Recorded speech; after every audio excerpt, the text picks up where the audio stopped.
كنت عامله فيديو قبل كده وبقول سر نجاحك لا، اقول لا للسجاير، اقول لا لما ازوغ من درسي، اقول لا ان انا اعمل حاجه غلط، اقول لا للغلط عشان اقدر انجح. انما المره دي انا بقول لك قول لا للي بيهزر معاك يا حبيبي وبيقول لك لفظ باباك. يعني انتوا بتهزروا مع بعض وبتقولوا كلام لبعض في اساءه للاب واساءه للام. يعني انا كنت ببقى ماشيه في الشارع والاقي الولد بيقول لزميله بيقول له لفظ باباه، والتاني يرد نفس اللفظ ويضحكوا. انتوا بتضحكوا على ايه؟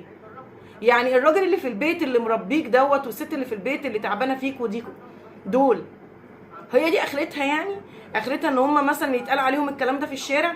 حبايبي مش هو ده الهزار. انت لازم تعمل حد للهزار. اللي يهزر معاك ما تهزروا زي ما انتوا عايزين. ايه دخل الاب ودخل الام في الموضوع؟ ما يعني الرسول عليه الصلاه والسلام قال ايه؟ يسب الرجل اباه فيسب اباه، ويسب امه فيسب امه.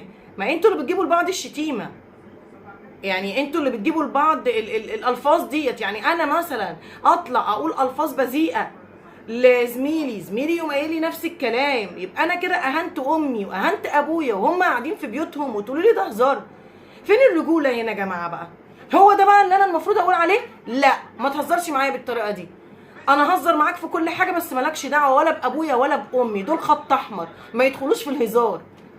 ولازم اسلوبي يرتقي، اسلوبي يبقى راقي يا بنات.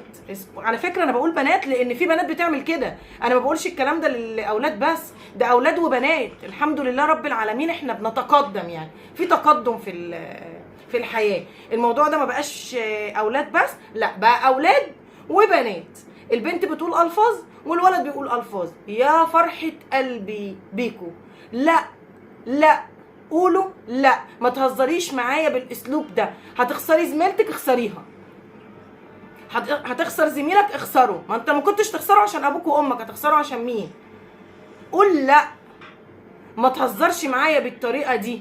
لا لو سمحتم بلاش الهزار بالاب والام.